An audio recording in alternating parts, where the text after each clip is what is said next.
예. 금리 인상이 어느 정도 이제 정리가 되고 예. 가파른 상승세를 이제 멈추고 또는 이제 현상 유지 정도로 예. 내년에 이제 후반부에 이제 그렇게 된다면 이거 이제 공급 부족이니까 맞아요. 다시 가는 거 아니야 예. 이제 그래서 이렇게 내년에 데드캣 바운스가 일어날 가능성이 높지 않나라고 생각하고 있어요. 그러면 이제 또 다시 갈 수 있는 거 아니냐 이렇게 또 보실 수 맞아요. 예. 제가 얼마 전에 지인을 만났어요. 지인을 만났는데 되게 안지 오래된 지인이에요. 대학교 때 알았던 대학 동기니까. 근데 그때도 그분이 좀 사는 집인 건 알았어요. 사는 집인 티를 안 냈거든요. 근데 방학에 뭐 해요? 그러면은 농사 지으러 간대. 저보다 형이었거든요. 같은 학번이었지, 동기지만. 농사 지으면 무슨 농사 지으러 가요? 그러면 이제 아버지가 땅이 있는데 거기를 이제 농지로 해야지 세금이 덜 나와서 뭘 심으러 간다는 거예요. 그런 거 보고 좀 집이 사는구나 라고 생각을 했었는데 얼마 전에 되게 오랜만에 만나서 한 10년 정도 만에 만났는데 생각보다 더 잘 살더라고요. 본인이 자산이 많은데 그 자산을 어떻게 굴려야 할지나, 왜냐면 지금까지는 자산에 대해서 관심이 없이 살아오셨어요. 본인이 이제 공부하시고 이러면서 살아오셔서 자산 관리는 아버지가 주로 맡고 하셨는데 이제 결혼도 하고 자식도 생기고 하니까 내가 이제 자산 관리를 좀 해야겠다. 그리고 아버지가 이제 좀 나이가 드실수록 관리가 조금 부실해지니까 집에 가세가 조금 기울어지는 듯한 느낌을 받으셨대요. 그래서 좀 관심을 가지려고 하는데 나랑 비슷한 자본을 가진 분들은 다 나이가 많으신 분들이라 인생 경험이 많아서 얘기를 하더니 내가 따라갈 수 없는 보폭으로 가고 계시더라고요. 그분들이랑 얘기를 하면 물론 배우는 건 있지만 저거 내가 할 수가 없겠는데 라는 생각이 드시더래요. 그래서 저한테 이제 오랜만에 연락을 하신 것도 이제 유튜브나 블로그나 인스타에서 보셨다고 했대. 인스타에서 보고 얘기를 해볼 수 있겠다, 저랑은. 왜냐하면 그분이 저보다 더 많기는 하지만 어쨌든 많이 이제는 자산이 늘어난 친구고 비슷한 나이대니까 이 친구한테 가면 좀 내가 나이 드신 분들한테는 못했던 한탄도 할 수 있고 좀 뭐 이런 의미로 이제는 저를 찾아오셨었거든요. 그래서 얘기를 나누는데 그분이 이제 다른 데는 오픈을 안 하신대요. 통장이나 이런 거. 뭐 자산 얼마 있는지도 오픈 안 하는데 저한테는 통장을 까서 보여주셨어요. 입주금 통장에 19억 들어있으시더라고요. 현금이? 예, 현금이 19억이 들어있으시더라고요. 저한테 오셔서 제일 먼저 상담하셨던 게 내 집 마련 상담이었어요. 19억이 현금으로 있는데 그 내 집 마련을 하고 싶으신 곳이 반포였거든요. 그리고 이제 40평대를 원하셨어요. 근데 반포 40평대가 지금도 한 40억 정도 돼요. 근데 그분이 지금 상가 월세로 받고 있는 게 한 1,000만 원 정도가 되고 그 외에 이제는 따로 회사를 다니고 계시거든요.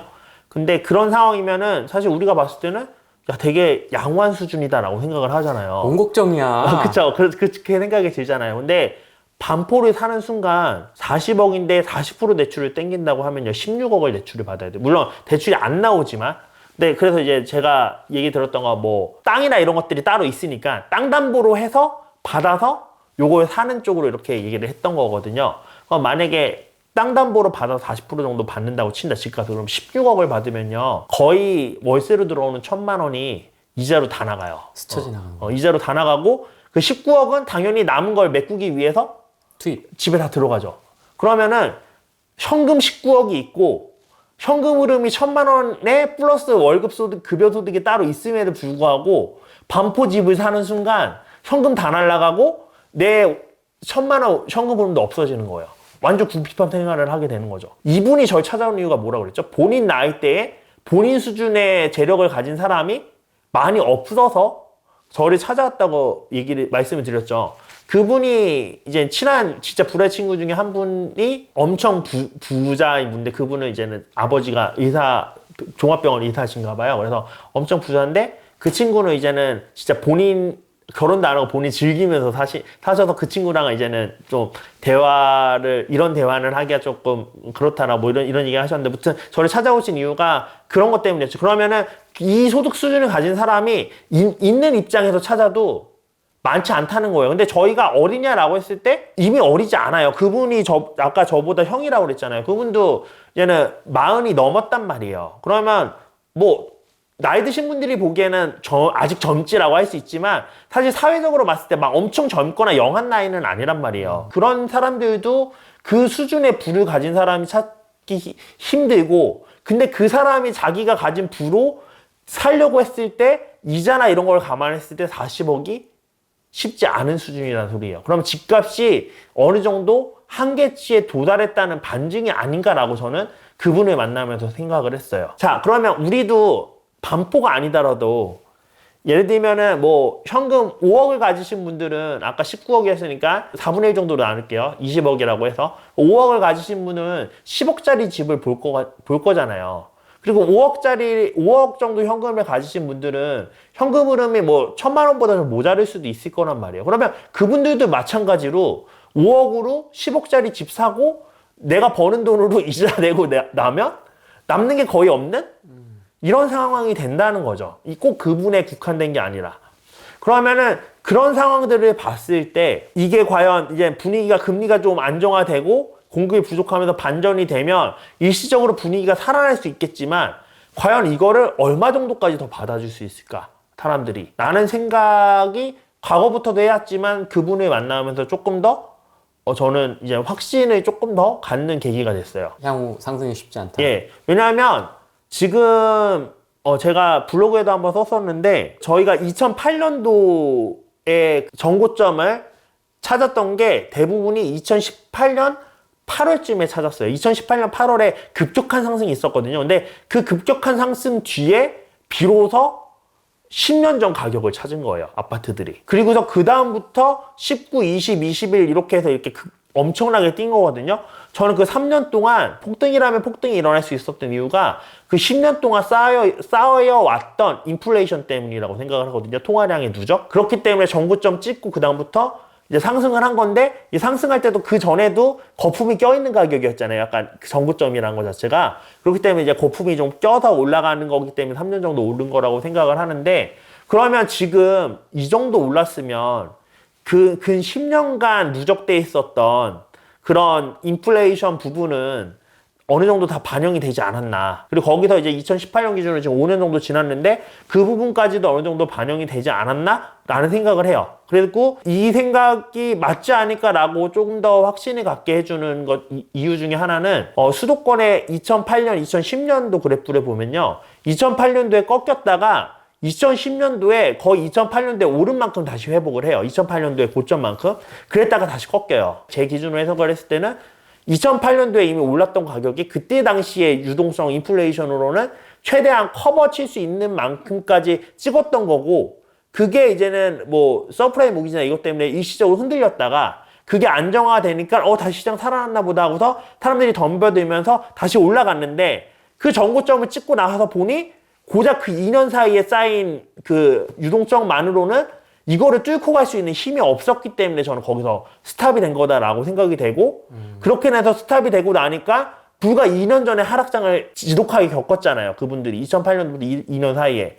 그러니까 이게 그 확신을 더 굳혀주면서 이제 끝났구나라는 확신을 굳혀주면서 장기 하락으로 간 거라고 저는 생각을 하거든요. 그런 식의 시장 패턴이 이번에도 만들어지지 않을까라는 생각을 갖고 있기 때문에 2003년도에 반등이 온다고 해도 그게 상승장이 다시 재시작이라기보다는 그냥 데드캣 바운스로 끝날 가능성이 높지 않을까라고 생각을 하는 쪽입니다. 가짜 상승이네요, 어떻게 보면. 그렇죠. 예. 가짜 상승에 속으면 안 돼요. 예. 근데 이렇다고 해서 제가 지금 말씀드리는 거는 수도권 기준입니다. 수도권 기준이고요. 올라야 되는데 못 오르고 있다고 생각하는 지역 중에 하나가 광주광역시. 그 다음에 광주광역시에서 부산, 울산 쪽으로 흐름이 올 거고요. 부산, 울산에서 대전 쪽이나 이런 쪽으로 올 거라고 생각이 들고 대전 온 다음에 이제 대구 오고 이런 식으로 저는 이게 물꼬가 트여갈 거라고 생각을 하거든요. 찍어 주시는 거예요? 찍어주세요.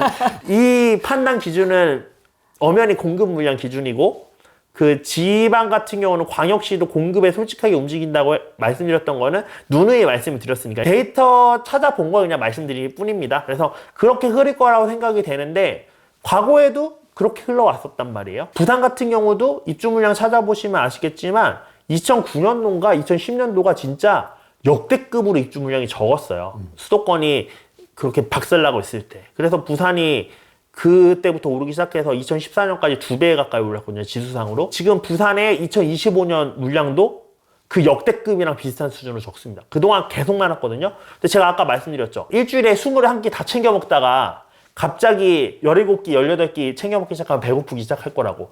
마찬가지로 부산이 계속 공급 물량이 많았는데 갑자기 부족하기 시작하면 배고프다고 느낄 겁니다. 그러면 그게 상승의 트리거가 될 수도 있다고 봐요. 그렇기 때문에 제가 지금 이제 뭐 데드캣 바운스가 나와서 다시 하락이 좀 이어질 것 같다라고 말씀드리는 거는 어디까지나 수도권을 기준으로 말씀을 드리는 거고, 그리고 이제 지방 같은 경우를 봤을 때는 이런 식으로 흐름이 올라오고, 제가 지난 호랑이 TV에서 강의할 때도 강의식으로 찍었을 때도 말씀드렸지만 결국에 시장에는 유동성이 필요해요.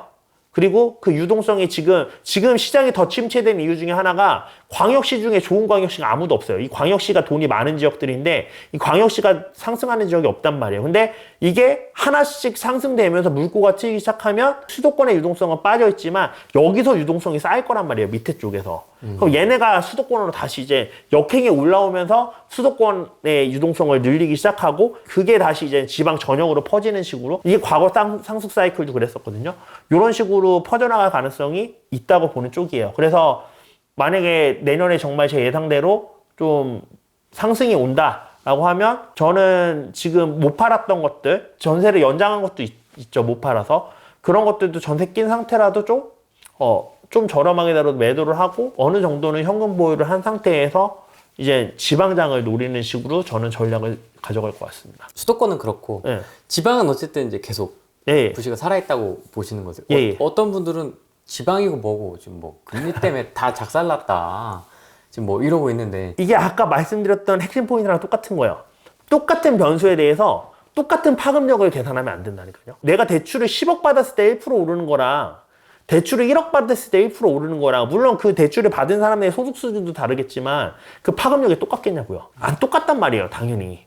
그러면은 아까도 말씀드렸다시피 집값이 뭐 5억, 6억 이런 데들은요, 지금 대출 60% 받아도 3억이에요. 근데 거기 사는 사람들의 급여 수준이 확 빠지냐라고 했을 때 아니에요. 광주광역시에서도요, 거기에 제일 좋은 아파트에 사시는 분들은 강남이나 뭐 서울에 있는 웬만한 부자 못지않게 사시는 분들도 많아요. 근데 집값은 차이가 확연히 나잖아요. 똑같이 1% 올랐을 때 감당할 수 있는 여력이 똑같겠냐고요. 아니잖아요. 그리고 일반인들을 보더라도 광주광역시에서 일반 회사 다니는 사람과 수도권에서 일반 회사 다니는 사람 근로소득 비교했을 때 크게 다르지 않아요. 다만 수도권의 유동성이 많다고 하는 이유는 수도권의 급여소득을 많이 받는 사람이 더 많을 뿐이에요. 광주는 상대적으로 적고. 근데 중요한 건 그만큼 광주는 상대적으로 아파트도 적잖아요. 서울과 다르게, 수도권과 다르게. 그러면은 그런 걸 감안했을 때 충분히 거기 있는 아파트들을 그 정도 가격으로 소화할 수 있는 사람들이 있다는 거예요. 1%, 2% 올라도 이게 지금 계산이 안 돼서 그런 거지, 계산이 이루어져서 이 정도 금액 차이면 내가 거주 비용으로 내는데 크게 문제 없겠는데 내 소득을 감안하면, 이러신 분들 분명 있고, 그리고 이게 지금은 예를 들면 전세가가 낮으면 야, 굳이 전세 살면은 월에 10만 원만 이자 내면 되는데 내가 내 집 마련하면서 못하라 50만 원씩 이자 내면서 사냐라고 하는데, 제가 아까 뭐라고 그랬죠? 공급이 부족한 지역들 위주로 지금 흐름을 말씀드렸다고 그랬죠. 공급이 부족하면 전세가가 올라갑니다. 그럼 이제 10만 원 이자 내던 전세가가 이제 30만 원씩 이자 내게 될 거예요. 그러면은 30만 원씩 이자를 내느니 50만 원 이자 내고 내 집 마련하자 라는 식으로 돌아설 가능성이 높다는 거고, 그게 지방 같은 경우는 더 빨리 일어나는 이유가, 수도권 같은 경우는 지금 어제 찾아봤을 때 수도권 기준으로 전세가율이 65% 이렇거든요. 근데 지방은 대부분이 7, 80%예요. 평소에도. 그러면 수도권은 10만 원이었다가 30만 원으로 올라가니까 20만 원 더 내면 내 집 사도 되겠다 이게 되지만, 지방은 평소에도 30만 원 내고 있었는데 이제 35만 원으로만 올라가도 야 15만 원이면 내 집 마련하고 말지 라는 식으로 전환이 일어나기 시작한다는 거예요. 그렇기 때문에 지방 같은 경우는 금리가 올라가도 원래 35만 원 내고 있었다니까요. 전세 살 때도. 금리가 올라가면 전세 대출 금리는 안 올라가요. 똑같이 올라가지. 근데 내 집 마련하면 15만 원만 더 내면 되는데, 그러면 15만 원 더 내고 그냥 편하게 내 집에 살지라고 전환하는 수요들이 생길 수 있다는 거예요. 그래서 똑같이 금리가 오른다고 해서 이 파급력을 전국적으로 똑같이 미친다. 물론 금리라는 거는 전국에 대한 변수기 때문에 전국에 영향을 미치는 건 맞지만 그 파급력의 퍼센테이지는 다르게 계산을 해야 된다는 얘기입니다. 나가는 권투의 그렇죠. 예. 파워가 다르다는 거죠. 다르다는 거죠. 예.